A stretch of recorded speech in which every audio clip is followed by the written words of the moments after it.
Hi hello வணக்கம். இது உங்கள் சிவி ஒன்று சொல்லணும். எப்படி இருக்கீங்க? இப்போ பார்த்தீங்கன்னா ஸ்ரீரஞ்சனி பா பேச்சு என்ன கடகட கடகட கடகடன்னு ட்ரெயின் ஆரம்பிச்சுன்னா சவுண்டு வரும்போது அந்த மாதிரி கடகட கடகடன்னு போகிறாங்க. ஆனால் ஒன்று மட்டும் நல்லா தெரியுது, அவங்களுக்கு விஜய் பரவது கண்டாவே பிடிக்காது. அது நல்லா தெரியுது. அவங்களுக்கு யாரெல்லாம் அகேன்ஸ்டாக இருக்காங்களோ எல்லாரையும் வந்துட்டு ப்ரைஸ் பண்ணி பேசுகிற விஷயங்கள் வருது.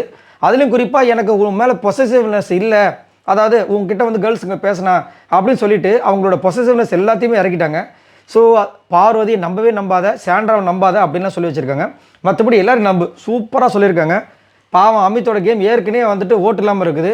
இதில் இதுவரை அம்மா எப்படி வந்து பாலாஜி முருகதாஸ் அவங்க அண்ணா வந்து ஒரு வாட்டி ஏற்றி விட்டு போனாங்க அந்த மாதிரி இருக்குது. ஸோ இதை பற்றி பார்க்கலாம். அதுக்கு முன்னாடி பார்க்குற எல்லாருமே நம்மளோட சேனலை சப்ஸ்கிரைப் பண்ணிட்டு பாருங்கள், லைக் பண்ணுங்கள், கமெண்ட் பண்ணுங்கள், ஷேர் பண்ணுங்கள். இப்போ வாங்க இந்த வீடியோக்குள்ளே போகலாம். உங்களுடைய தேவையை கண்டிப்பாக நம்ம இந்த வருஷத்துக்குள்ளே 1,00,000 சப்ஸ்கிரைப் நம்ம கண்டிப்பாக வந்து அச்சீவ் பண்ணுவோம். கண்டிப்பாக பண்ணுவேன்.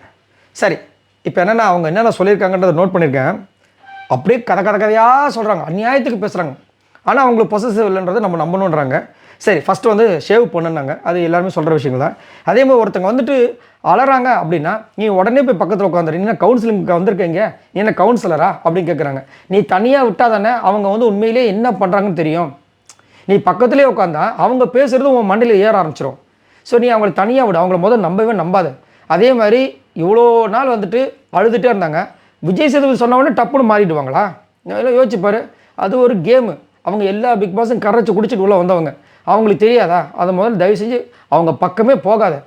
இல்லை நான் வந்து இந்த கனி அவங்களாம் வந்து சேர்த்துக்க மாட்டாங்க, வேறு என்ன பண்ணுறது இவங்களாம் கனி சேர்த்துக்க மாட்டாங்க. நீ போய் பேசு. அவங்க இவர் போய் பேசினா சேர்த்துப்பாங்களா? இவங்க சொல்கிறாங்க நீ போய் பேசு, அப்போ தான் உனக்கு 360 டிகிரி என்ன நடக்குதுன்னு தெரியும். மொத்தத்தில் நீ சாண்ட்ரா பக்கம் போகாத, சாண்ட்ரா ஃபுல்லாக ஏமாத்துற கேம் தான் பண்ணிகிட்ருக்காங்க அப்படின்னு சொல்லிட்டாங்க. அடுத்தது விஜய் பரவது சுத்தமாக நீ நம்பாதன்ட்டார். அது மட்டும் இல்லாமல் அவங்க என்ன சொல்கிறாங்க, அந்த நீ கேப்டன் நீ இருந்தல்ல, அப்போ வந்து மைக் இஷ்யூ வந்துச்சுல, எனக்கு சாப்பாடே இறங்கலான்னு சொல்லிச்சுல, அது 2 வாய் போட்டுட்டு தான் சாப்பாடே இறங்கலுச்சு. ஏம்மா, சாப்பாடை உள்ளே கொடுத்ததுக்கப்புறம் தான் நீ இறங்கலன்ற விஷயமே நம்மளுக்கு தெரியும். இது ஒரு விஷயமா சொல்கிறீங்களம்மா? அவங்க சாப்பிட்டுட்டு இருந்தாங்க, சரி சாப்பிடுன்னு சாப்பாடு இறங்கலன்னு இருப்பாங்க. 2 வாய் போட்டுட்டு தான் அவளே சாப்பாடு இறங்கணும்னு சொல்லியிருக்கா. நீ வந்து நாங்கள் வந்துட்டு பரவாயில்ல சாப்பிடாம அப்போ இரு அப்படின்னு சொல்லியிருப்பார் அவர். பரவாயில்ல நீ சாப்பிடாம இரு, அப்போ தான் உனக்கு வந்து ரியலைஸ் பண்ணுன்னு சொல்லியிருப்பால, அதை எடுத்து வைக்கிறாங்க. அதுக்கப்புறமா அவங்களுக்கு நீ வந்துட்டு என்ன ரிஜிஸ்டர் மேரேஜ் பண்ணிக்கோன்ற, அவங்க காதலை சேர்க்கறதுக்கு நீ இந்த பக்கம் வந்திருக்க. இதில் என்ன நடுவில் வந்து பாருமான்னு சொல்லிட்டு இருக்க.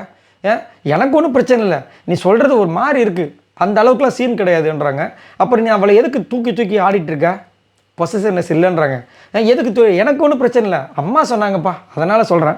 அதுக்கப்புறம் வந்துட்டு சரி நீ வந்து இது வக்கீலாக போனல, பிக் பாஸே அவங்க ரியலைஸ் பண்ணுறதுக்காக தான் ஒரு விஷயத்தை பண்ணியிருக்காங்க. நீ எதுக்கு அங்கே வந்து அவங்களுக்கு கேஸ் பண்ண?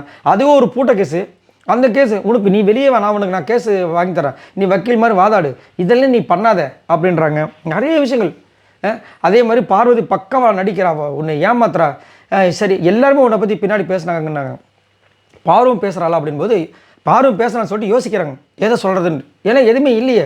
ஒன்றே ஒன்று இருந்துச்சு, என்ன தெரியுங்களா? இவர் வந்துட்டு ஆக்சுவலாக ஆதரிக்கும் இவங்க அந்த கேஸ் ஒர்க்கில் எஃப்ஜேக்கும் அந்த கேஸு, அதில் வந்துட்டு இவர் வந்து ஒரு ஜட்ஜ்மெண்ட் கொடுத்துருப்பார். இவர் வந்து ஆஸ் ஏ ஜட்ஜாக கொடுத்துருப்பார். ஆனால் அந்த கேஸ்க்கு இது பண்ணது வந்து வித்யாபதி எஃப்ஜேவும் ஒரு பிளான் பண்ணியிருப்பாங்க, விக்ரமும் அவங்களும். அதை வந்துட்டு ஆதரி சண்டை போட்டிருப்பா. அப்போ விஜய் பரவதையும் சொல்லியிருப்பாங்க நீ அதை நிறுத்திருக்கக்கூடாது, நீ வந்து ஜட்ஜாக நினச்சிட்டா. ஆனால் இவ சொல்ல வேண்டிய விஷயத்த அங்கே சொல்ல முடியாமல் போயிடுச்சு பிக் பாஸ் இது விஜய் பரவ சொல்லியிருப்பாங்க. அப்போ இவ வந்து எல்லாரோட குட் புக்ஸ்லேயும் இருக்கணும்னு ட்ரை பண்ணுறான்னு சொல்லியிருப்பாங்க. அவங்களும் சொல்லியிருப்பாங்க ஆமாம் நீ என்ன சண்டையாக போட்டது அவங்க தான், அவரும் ஆதரியும். ஆனால் இங்கே வந்து என்ன சொல்கிறாங்க, அவங்க உனக்கு தான் சப்போர்ட் பண்ணாங்க, ஆனால் விஜய் பார்வதி தான் வந்துட்டு அந்த மாதிரி சொல்லிட்டா. இந்த மாதிரி நிறைய நடக்குது அப்படின்ற மாதிரி சொல்கிறாங்க. நிறைய நடக்குதுன்னா சொல்ல வேண்டியது தானே, இருக்குன்னு சொல்லிட்டு அதை பற்றி பேசவே இல்லை. ஸோ அவங்களோட மைண்டுக்குள்ள பார்த்தீங்கன்னா விஜய் பார்வதி கூட அமித் பேசுறது பிடிக்கல, அது கிளியராக தெரியுது. ஏன்னா பொசசிவ்ல சொல்லிட்டு இங்கே வந்து பார்த்தீங்கன்னா அவர் என்னெல்லாம் அதே மாதிரி அவங்க ஆடணுன்னா நீ போய் பாடுவியா? எனக்கு ஒன்றும் பொசசிவ்லெஸ் இல்லை அப்படின்றாங்க. எனக்கு ஒரே சிரிப்பு பாவமாக இருக்குது. அதுக்கப்புறமா இன்னொன்று சொல்லிட்டாங்க லாஸ்ட்டாக, நான் பார்க்கிட்ட போய் பேச தான் போகிறேன், இந்த ஃபேமிலின்ற விஷயத்தை திரும்பி இழுக்கிறீங்கன்னு. இழுத்தது அவங்களா? நேற்று கனி தானே இழுத்தாங்க, அவங்க வேண்டான்னு சொல்லி தான் பண்ணுறாங்க. என்ன இது புதுசாக இருக்குன்னு கேட்டால் அவ்வளோதான். சரி, இதை எடுத்துகிட்டு அமித் அவர்கள் என்ன பண்ண போகிறான்றது பொறுத்து இருந்தால் பார்க்கணும். பட் எனக்கு தெரிஞ்சு அவர் ரொம்ப தெளிவான ஒரு ஆள், அவர் பண்ண மாட்டான்னு எனக்கு தோணுது. உங்களோட கருத்துக்களை சொல்லுங்கள். ஆனால் நேற்று சாண்ட்ரா சொல்லி வச்ச மாதிரி ஸ்ரீரஞ்சனி வந்து அதை சொல்லுவாங்க நான் எதிர்பார்க்கவே இல்லை. இது எல்லாத்துக்குமே கனெக்டடாக ஒன்று விஷயம் நடந்துக்குதா என்னென்னா, பிரஜன் வந்து சொல்லிட்டு போனாரா, இப்போ உள்ளே வந்து பேசும்போது நான் பிரஜன் கிட்ட பேசினேன் சாண்ட்ரா, அந்த ஷர்ட்டை வந்து தயவு செஞ்சு கொடுத்துருங்க, ஏன் எப்போ பார்த்தாலும் அந்த சாண்ட்ரா அந்த உங்கள் ஷர்ட்டை வச்சுட்டு புலம்பிட்டு இருக்கா அப்படின்னு சொன்னேன்னு. ஸோ பிரஜன் வந்து என்ன பேச போகிறான்ற விஷயத்த ஸ்ரீரஞ்சன் சொல்லியிருக்கலாம். அதை வந்து இங்கே வந்து அதே மாதிரி விஷயத்த ஒப்பிச்சுட்டு போகிறாங்களோ அப்படின்னு தோணுது. உங்களுக்கு என்ன தோணுன்னு சொல்லுங்கள். அதே மாதிரி ஒரு விஷயம் அழகாக போயிட்டுருக்கு என்னென்னா, பார்வதியை அங்கே வந்து அகேன்ஸ்டாக யாராவது பேசுனாங்கன்னா அவங்களுக்கு கண்டிப்பாக சப்போர்ட் இங்கே கூடும். அவங்களுடைய ஃபேன்ஸால் இல்லை, அவங்க பார்வதி ஹேட்டர்ஸால். அந்த ஒரு கான்செப்டை அழகாக வந்து எல்லோரும் பிடிச்சிட்டு போகிறாங்க. ஸோ இதை பற்றி உங்களோட கருத்துக்களை சொல்லுங்கள். பாய் நண்பர்களே.